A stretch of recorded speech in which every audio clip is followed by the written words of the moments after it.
Have you ever wondered how our Earth, this vast, complex and beautiful planet, came into existence? It's a journey that takes us back around 4.5 billion years, to a time when our young sun was surrounded by a swirling cloud of dust and gas.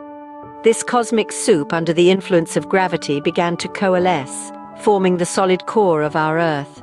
But the early days of our planet were far from peaceful.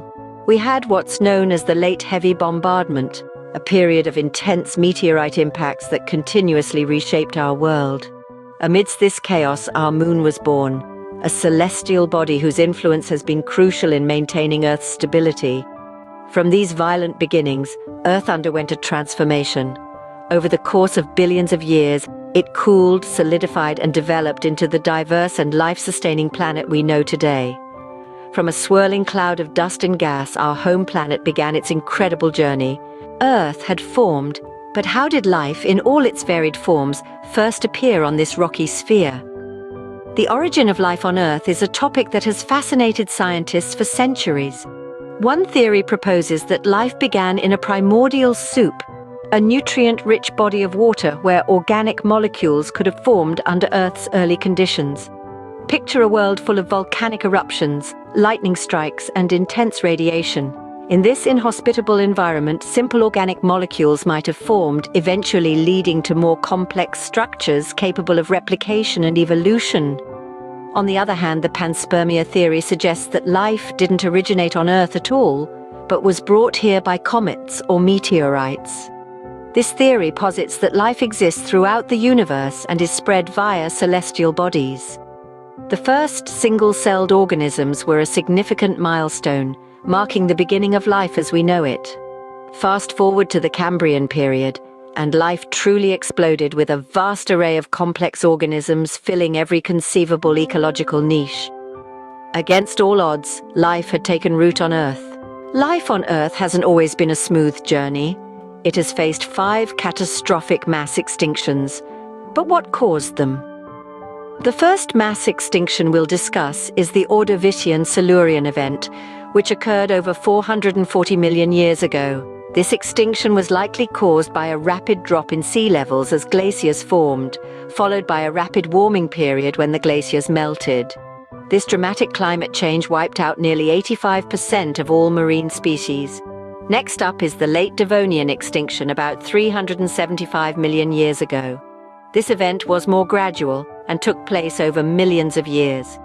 It's believed that a combination of factors, including climate change, asteroid impacts, and the rapid evolution of land plants, which could have led to anoxia or lack of oxygen in the water, were responsible for this extinction. The third mass extinction, known as the Permian extinction, was the most severe. It happened around 250 million years ago and wiped out a staggering 96% of all marine species and 70% of terrestrial species. The cause? Likely a combination of massive volcanic eruptions in what is now Siberia and the release of methane from the ocean floor. The Triassic-Jurassic extinction event, around 200 million years ago, cleared the way for dinosaurs to dominate. This extinction was likely caused by volcanic activity and climate change, which led to the death of around 76% of all species. Lastly, we have the Cretaceous-Paleogene extinction event, about 66 million years ago. This is the one that famously wiped out the dinosaurs. The culprit? A massive asteroid or comet impact near what is now the Yucatan Peninsula in Mexico, leading to a nuclear winter effect. Life on Earth has always found a way to endure and evolve, despite the harshest of catastrophes. The survivors of these mass extinctions were often small, adaptable species that could thrive in a post-apocalyptic world, paving the way for new forms of life, and ultimately us. Among all life forms, one stands out for its ability to change the world like no other: humans. Our story begins around 6 million years ago when our primate ancestors walked the African savanna. Over time, we've evolved in remarkable ways. Our brains grew in size, enabling us to think, reason, and create in ways other creatures could not. The development of language was a game changer, allowing us to share complex ideas and pass knowledge down generations. We harnessed the power of fire, invented tools, and discovered agriculture.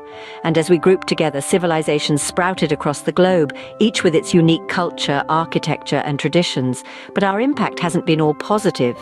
Our activities have altered landscapes, driven species to extinction, and triggered a new geological era, the Anthropocene. We've become not just observers of nature, but active participants and even directors. We, humans, have become a force of nature in our own right. Life thrives on Earth, but does it exist elsewhere in the vast universe? This question has been a cornerstone of human curiosity for centuries, driving us to look beyond our own planet in a tireless quest for extraterrestrial life. Our search for life beyond Earth is a complex and multifaceted endeavor.